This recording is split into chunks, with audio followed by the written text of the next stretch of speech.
Hey guys, Ben Dirman.net, KDR Fitness. Paul Krautwurst, 802 Fitness and Therapy. Fitness and Therapy.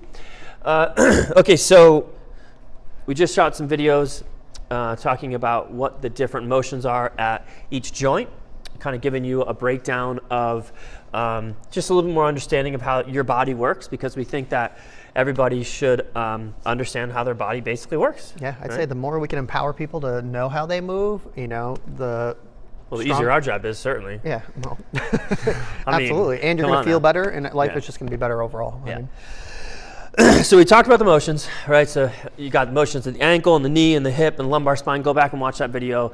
We shot two different ones. One is about 3 minutes. One's probably about, 15 minutes. If you want to go more in depth for the 15-minute one, go to that one. If you just want the down and dirty, go to the 3-minute one. So we're going to use a really basic motion. And Paul and I talked about, we could do walking because everybody has to walk. But walking gets really complicated. And so rather than talk about the motion at each joint when you're walking, we decided that we were going to use something really, really easy. And so we decided that we were going to go with a squat. Yeah. Because everybody has to squat. Everybody squats. Everybody squats. So, and maybe we'll do the squat and then we'll do a push-up. Okay. Right? Because that's a little bit harder. But I think that we could do a good job of explaining it. So squat. So here's your basic squat. Right? You're going to go down and you're going to come up. So when I go down, and remember each joint moves through 3 planes of motion. Sagittal plane, front to back, frontal plane, side to side, and then transverse plane, rotate, right? Or rotational plane, or side to side plane, or front to back plane, okay? So when I squat, Paul, what's happening down at my ankle joint? Well, I guess we'll start at the ankle. And as he's going down, he's going into dorsiflexion. And you want to move up to the knee and the hip? No, let's talk about the dorsiflexion. Okay. So this would be dorsiflexion. Now, this is also dorsiflexion. Yep. So if the toe leaves the ground, dorsiflexion. Yep. But another way to look at it is if the knee or the toe come closer together, dorsiflexion. Correct. Right? All the same in the end. All the same. So as I go down, the knee comes close to my toe, dorsiflexion. As I come up, the foot goes away from the knee, plantar flexion. Right. So now what happens supination and pronation as I squat? As you squat. So as you're going down, that makes things a little bit more complicated. So go down to the motion, we'll describe it. And I'll explain what we want to see from a fitness standpoint, which is going to be similar than what Paul wants to see from a therapy standpoint. However, we might be presented with 2 totally different people. He might be presented with somebody who can't pronate or supinate, and we might be presented with the same thing, and we go about it getting them to do the same thing differently, right? Right. If that makes sense Just or not. working through a different lens. Yeah. So as I go down, okay, what I want to see is I want to see the arch stay up. Okay? So, but the funny thing is as you squat, the arch wants to collapse. It wants to collapse, but you want to fight that collapse. Yeah. And most people, the arch wants to collapse. And if that arch collapses, what do we call that? Pronation. Pronation, right? So if the arch collapses, that's pronation. So we want to fight pronation. We don't want that arch to collapse, because if the arch collapses, the knee's not going to be happy. Mm-hmm. The hips aren't going to be happy. Lumbar spine's not going to be happy, right? The foot's not going to be happy. I'm going to be certainly pissed off if I'm trying to train you and you're doing something that I don't want you to do, right? So we want that arch to stay up, right? To go through supination. You want it to support that load, pretty much. Support the load. Okay, so as we squat, we both want to see that arch stay up off the ground. Okay, so what happens if the arch collapses? If the arch collapses, well, that means that essentially you're not... Or goes through if it overpronates. Overpronation. Okay. So if it overpronates, essentially you are getting too much mobility in some joints, okay? And most times it's because you lack dorsiflexion. Okay, so dorsiflexion being, again, toe coming towards the knee coming towards the toe. Right? Yep. Or toe coming off the ground. Right. Okay. So you're saying that basically, if my feet are here, yep. So what you're saying is I want my feet to do this. I want to have my arch off the ground, right? But you're saying that if my arch collapses, Yep. if I squat and my arch collapses, you're saying that I'm lacking in my ability to lift my toe off the ground? Yeah, one of the most common things I see a lot of times is say you're squatting or lunging and that knee is getting closer to that foot. If you're lacking the ability to come forward, people usually want to toe out and the knee still comes forward. And you can see how that could stress the knee and some other joints of the actual ankle complex, okay? Yeah, we always talk about lines. We always talk about, we want to see everything stay in a nice line. This is not a line, right? So we want to see everything stacked on top of each other. Right. And so definitely if the foot's out like this and knees are like this, that's not a line. Yeah. Right? I mean, think of it as like you're robbing Peter to pay Paul, okay? Yeah. So Pay like Paul. if you're, exactly, pun intended, right? So if you're trying to, if you're lacking mobility here, your body is going to try to rob it from somewhere else, most likely the joint right above it or below it. And in this case, it's going to try to rob it from the knee. So that's important to remember. Remember, we have 3 planes of motion: front to back, side to side, twist, twist, right? Sagittal, frontal, transverse.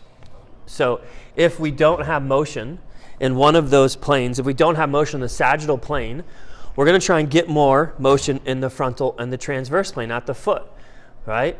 And generally speaking, most people lack motion in the sagittal plane at the foot and the ankle. Correct. Most people don't lack motion. Most people can go through pronation and supination at the ankle for the most part, and we can talk about that being essentially, if somebody's flat foot.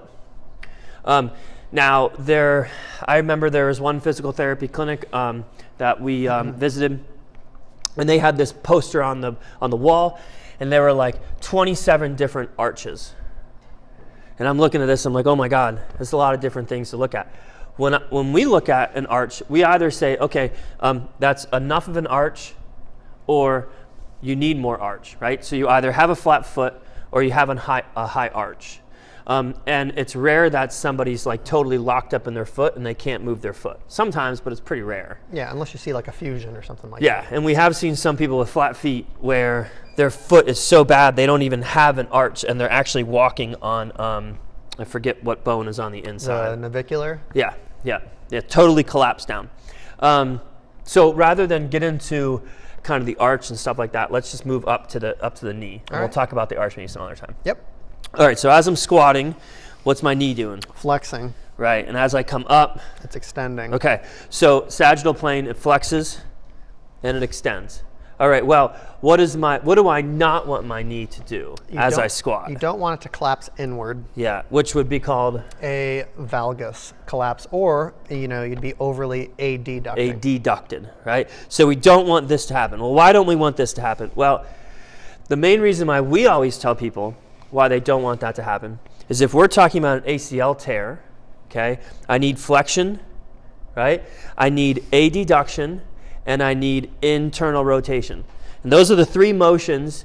If I'm talking about an ACL tear, those are the 3 motions that have to happen in order to get one. Now, obviously, you don't need every single one of those motions to happen, but if I flex and I adduct and I internally rotate, then my ACL is incredibly compromised in that position. Right. And so when somebody squats and they do this, they're hitting 2 out of the 3 motions, and you can almost argue they're hitting like 2.5 out of the 3 motions. They just don't have a lot of rotation, Right, and because the therefore pelvis is stable. you're just going to be loading and reinforcing, that poor pattern. Yeah. Not to mention, if you consistently squat like this, you're not activating the muscles we want you to activate. You're not using those muscles in the right way we want you to. You're going to totally wear that joint apart, and you're going to end up needing a knee replacement if you do it enough. Yeah, I mean, think about it. I mean, you're talking about if this is the top of the femur right here, and this is the plateau where, you hinge on the knee. If you're putting more stress on one side, well, of course, you're getting way too much stress over here and not enough over here, and you're not balancing that load. Yeah.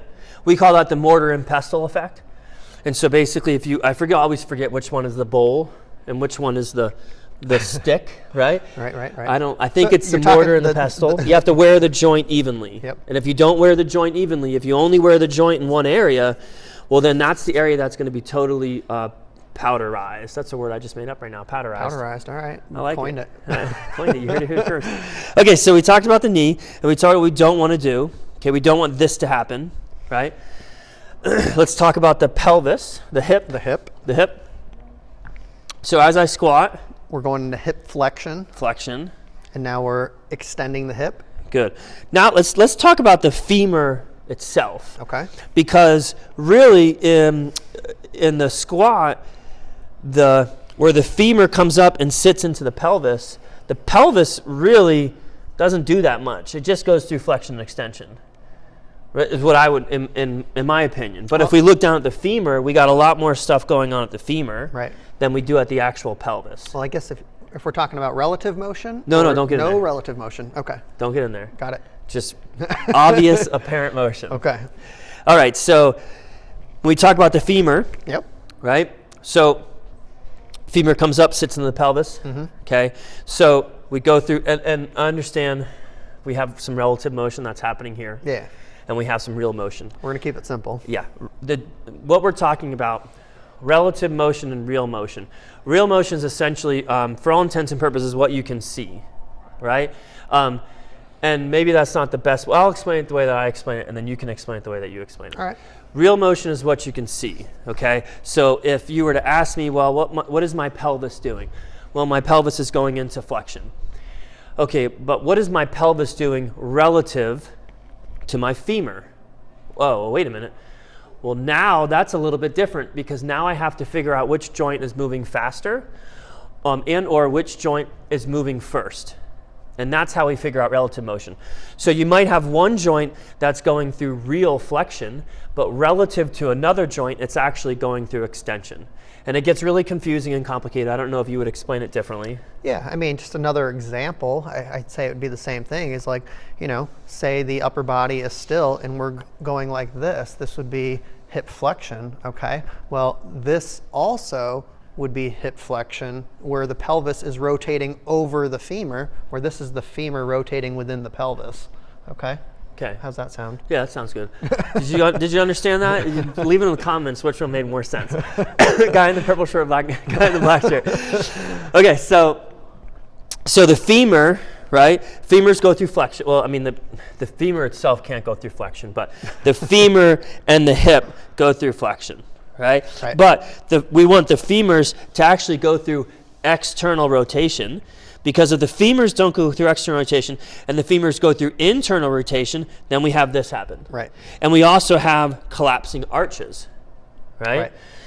And so if either one of those three things happen, the femurs internally rotate, the knee internally rotates, or the foot internally rotates, if either one of those three things happen, it leads to the other three things happening. Meaning, if my knees internally rotate, my femur is going to internally rotate. If my foot goes through pronation, my knee is going to internally rotate. Right. So in other words, it's going to affect that whole kinetic chain all the way up. Yeah. So it's never just happening at the knee. It's Correct. always happening multi joints. Multi-joints. Checking out the time, we got plenty of time. Okay, so we talked about the foot, or the ankle complex. We talked about the knee, we talked about the pelvis. And we talked about what we didn't want to see. We didn't want to see this, right? Now, do we want to see this a lot? Because there's a lot of talk in the fitness field about cueing the knees to go out, right? And so you'll see cue the knees out, knees out, knees out, knees out, right? And like everything, things can swing too far to the right and too far to the left. And if you really drive those knees out and it ends up affecting your feet, so let's say that you are somebody that has really high arches. So you're somebody that has really high arches, and that means that you have a hard time trying to get your arch to collapse. Yeah, maybe a little bit of bow-leggedness. Sure, yeah, absolutely. Well, what's going to happen with you is you're going to automatically squat knees out. So if I'm cueing you to squat knees out even more, because remember, it's not that we don't want a little bit of collapse at the arch. We want a little bit, right? Yeah, yeah. We just don't want a lot. Right. And we want to be mindful not to feed into a dysfunction. Yes. Okay. And what does that mean, feed into dysfunction? Well, I'd say like if you're already like excessively too high in the arch or Okay, overpronating, yeah. something Yeah, like yeah. that, then we don't want to do something where we're driving knees out and potentially making it even worse If by you're- loading it. If you're poorly. high arched and your arch is already really high, Yep. that's arguably dysfunction. Correct. And so if we really cue you to drive that arch up off the ground, we're feeding into that. Correct. Okay, cool. So, so we have somebody with high arches, we're telling them to push their knees out. and it ends up being to where now the inside of their foot is almost off the ground because they're so driving to the outside. Right? Now we can take that a step further and we can say, well, what happens if somebody has flat feet and we tell them to push their knees out? Well, that might actually lift their arches up. Right. And I don't know the percentage of people that have, and it's, as far as we're concerned, it's a little bit of black and white. It's really not. Flat feet and high arches is not black and white. There are degrees, and we could get into a lot more detail about what the forefoot is doing relative to the hind foot and forefoot mobility versus hind foot instability and et cetera, et cetera. For this video's sake, we don't need to because I don't want get to into it right now. I don't want to talk about that stuff. So we tell people to drive their knees out because it's the easiest thing to do instead of letting their knees collapse, right? And so what we're going to do is we're going to give you guys 3 quick exercises that you can use at home. So if you do a squat assessment, right, and you stand up, whether your toes are pointed straight ahead or whether you have to toe your toes out. Turn your toes out. Thank you. You're welcome. That's okay. The biggest thing that we're looking for is that the knees are tracking over the toes. So if it's more comfortable for you to turn your toes out, that's cool. As long as those knees track over the toes, that's what we're looking for. Right. Ideally, in a perfect situation, we would want your toes, for the most part, straight ahead, and with your knees tracking over your toes, that would be ideal, right? Yeah. But let's say that you stand up, you do your squat, and your knees come in, okay? So we're going to give you 3 exercises, and by we, I mean Paul. I'm going to give you 1 exercise. All right. I'm going to hopefully take away the easiest exercise that Paul was going to give you. Ooh, all right, let's Okay, see what he so thinks I was going to give. The easiest exercise that you can do to fix those knees falling in is to lift your arches up off the ground. So make a conscious decision to not let your feet fall in. Okay, make a conscious decision. You're going to take your toes. You're going to grip the ground with your feet, with the bottom of your feet. You're going to grip the ground, and you're going to think about a tack between the ground and your arch. And when you squat, you're going to imagine that tack between the arch and the ground. And if your foot collapses, you're going to drive a tack into your foot. Nobody wants to do that. Yeah, we call that the short foot exercise. Oh, yeah? Yeah. Short foot. Was that the easiest one for you to do? I think so. It's probably the hardest one for people to get, though, too. Oh, yeah? But it's the most important one because it's the foundation that everything is built upon. Okay, there you go. There's my one. Okay, now Paul's going to give you 2. That was the one I was going to give. Okay, so I would say another good one, too, is something simple. Like if we were just going to do like a heel raise, okay? But when you go to plantar flexion. Yeah, when you go into plantar flexion and say you're up against a wall or something like that, once you your get to that wall, Paul. top point, you kind of roll out onto the pinky toes, okay? Okay. And invert the foot. You know, hold that for a couple seconds, and then of course slowly return to the bottom. So how will that, because obviously that's nothing like a squat. Yep. Right? So how is that going to help somebody prevent their knees from collapsing, which is arguably the most common thing that we see? Well, I would say that depends, but when you're talking about someone that has feet that collapse this way, a lot of times they have a lot of shortening that takes place on the outside aspect of their leg, the peroneal area. So no matter how hard they try, they can't be cued into correcting that. So what we're doing here is by coming up like this and inverting the ankle, you're putting this into an elongated position and shortening this side. Can I interject? Go for it. So you had said, okay, so if they're here, then they have a tightness. Correct. Right? Well, they're also most likely going to have a weakness. Yep. Because those muscles are responsible for trying to keep that knee to the outside. And if the knee collapses in, those muscles aren't strong enough to actually pull that. And you can put your hand on the outside of your leg, and you can do this, and you can feel those muscles kick in, which is pretty cool. I never thought about that. Yep. That's nice. So okay. yeah, that kind of hones in on the posterior tibialis muscle specifically. All right, so your third cue. My third cue in regards to preventing the the knees from internal collapsing rotation, knees collapsing. Yeah. Okay. Sometimes are we talking verbal cues, or sometimes what I'll do is even throw a band around someone's knee. The band is the classic. When I did my internship in 2004, that was the thing where you had an athlete, if they were back squatting and their knees came in, you threw a band around their knees. And what that does is that accentuates a problem that they already have. Yeah. It forces them to push their knees out against that band. Yeah, so what I usually tell people is, like, if we have a band wrapped around their knee and they're going down into a squat, I say, don't let that band pull you in as you're going into that squat. And usually that is enough of just some sensory input where it just gets them to correct it right on the spot. Cool. And I'm gonna throw a bonus one. Go for it. So that we each did 2 and 2. All right. So sometimes what happens when the knees fall in, it's because somebody has a weak butt, right?